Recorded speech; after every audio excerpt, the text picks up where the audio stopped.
Good morning, my name is Cale Casey. It is Monday, July 30th, 2018 at 5 a.m. here from the Incident Command Post at the Taylor Creek Fire. I'm one of the information officers with the Pacific Northwest Team 2. Pacific Northwest Team 2 is taking command of the Taylor Creek Fire this morning at 6 a.m. So that's 1 hour from now. There's thousands of firefighters in the camp below us getting ready for the day shift, folks coming off the night shift, and we want to give you the first facts of the day here at 5 a.m. to get you started and let you know what we're going to do throughout the news cycle today to keep you informed. First of all, we have some numbers up here for you. If you ever have a question in Southwest Oregon about the Taylor Creek Fire, the Garner Complex, or any of the fires, please call the Joint Information Center at 541-474-5305. They're open 7 a.m. to 11 p.m. 7 days a week, and they're here to answer all your questions. Today, the acreage for the Taylor is approximately 22,700 plus acres. This was part of the Garner Complex, and now fire managers have chosen to take it out of the Garner Complex and make it its own standalone fire. So some of these numbers pertain to some folks who will be on the smaller fires in the Garner Complex today, but a total of 2,609 firefighters from local, state, and federal agencies all over the country. Of course, many right here from Oregon and Washington are here to support the efforts. Air quality is a big issue, so we want you to go right away if you need to and look any time of the day at the Oregon blog spot for smoke to see how it's impacting your area. Obviously in the Grants Pass area in Merlin, it's very thick smoke, very heavy smoke, and in fact the Klondike fire, which is southwest of the Taylor Creek Fire, put up a huge plume yesterday, and that put smoke over the Taylor Creek Fire, which actually really helped our firefighters, and we'll get to that here in a little bit.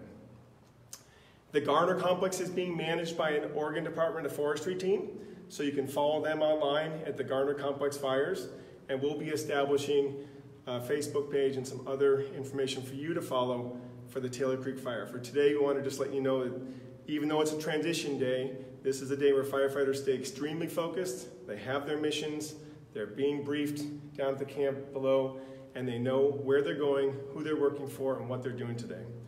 There has been a rumor that firefighters were maybe going to get pulled down to the Carr Fire in Redding, and we just want to let you know that that's not the case at all. We have thousands of firefighters here. The camp is completely busy. It's jam-packed. There are people, the lines for breakfast and showers show me, and I put some photos up this morning, that everybody's engaged, they're here, nobody's been pulled away. The focus is on structure protection and making sure the communities in this area are safe. Okay, we're going to dive into the partnerships here. This is the Rogue River Siskiyou National Forest, working with the Medford BLM, working with Oregon Department of Forestry, working with the Oregon State Fire Marshals and the National Guard. So it's a collaboration and a lot of talk of synergy and working together. Online, if you want to follow us, the INSI web page is incident number 6058. That's where you can also see all the other fires. And if you have any questions about evacuations, Josephine County Sheriff's Office, the number 541-474-5123. You can also go to roguevalleyemergencymanagement.org, so rvem.org, and you can sign up for e-notifications. The Red Cross has established a shelter at the Grants Pass High School. We work in a ready, set, go system here. Level 1 is ready, level 2 is get set, level 3 is go. And with the evacuations changing daily, we encourage you to call the Sheriff's Office or go online, or of course, if you have to leave your home at a given notice, you can go to the Grants Pass High School. That shelter is established, it's going to stay there. The Red Cross provides fantastic support. Right now in Josephine County, due to the Taylor Creek Fire, level 3 evacuations are affecting 324 residences and 319 outbuildings. Level 2, that's the get set, folks who are ready, bags packed, medications, goods. That's affecting 103 residences and 111 outbuildings. And level 1, the get ready, 125. So plenty of folks, over 1,000 folks impacted by the level 3. There are support networks in place for you. Of course, if you ever have any questions whatsoever about the fire itself, go ahead and call this number here. Let's give you an operations update for today. This is the fire progression map that you hopefully have seen by now in the community meeting the other night at the school. This shows that the lightning strike for the Taylor Creek, that's the point of origin, and then the colors show the growth per day. Green being the first day growth, and the green relates to a certain time. So we're talking about July 19th, and then July 20th for the yellow, and on and on. You can see how big this fire has gotten. It's growing in all directions. The operation chiefs yesterday at the briefings were saying, this hasn't been a massive wind fire. This is a terrain and slope-driven fire right now. We could get wind, but thankfully, for example, yesterday with the smoke coming in, it sort of put up what we call a cap over the fire. That doesn't mean it's not growing. We've had record heat. We've had some of the hottest days ever recorded in Southern Oregon in the last 2 weeks. The fuels are extremely dry. The safety officer at the meeting last night was talking about the rolling debris from these steep hillsides. So the fire will move up and down these hillsides. The debris will loosen. It's on fire. It'll roll down the hillside, get established, and move back up another drainage. So the fire can work its way up and down. He was also saying that in here there's some beetle mold, there's some snag trees. Firefighters are dealing with fatigue. They're dealing with narrow roads. They're dealing with poison oak. There's been over 300 cases of poison oak working in and around the Taylor and Garner fires. And there's been numerous bee stings. What we have to support the firefighters are 2 REM rapid extraction modules that are 24-hour day, small teams that are positioned outside of the fire area, ready to move in to support our firefighters. We have ambulances, and then we have what's called line-qualified EMT paramedics, and then line-qualified EMTs, emergency medical technicians. So the firefighters are supported in that way. I'm going to go ahead and pull this off here so I can show you the evacuation map. Okay, the Taylor Creek fire. You just saw how big it is, 22,000+ acres. Now here's your evacuation map. All this is a level 3 evacuation area, just east of the fire, so quite a few residences impacted here. The Oregon State Fire Marshals are here to provide 100% structural protection. That is their focus and mission.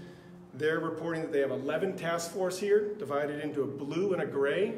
They work a night shift and a day shift, and they have 180 firefighters from structural firefighting teams around the state of Oregon who come here with the Oregon State Fire Marshal, and they are charged to protect these houses.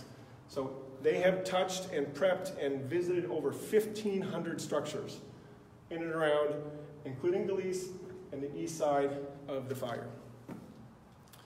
We have our fire behavior analysis was saying that with that record heat, we're also pushing record energy release components, or the type of statistics that tell us the fuel is really ready to burn.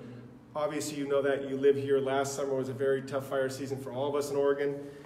We're 2 to 3 weeks ahead of schedule for drying out. So that's really significant. That means we have to be very careful of new starts, new accidents by humans, new lightning coming in. Thankfully, we haven't had a major wind event recently in the last 24, 48, 96 hours, but that could change.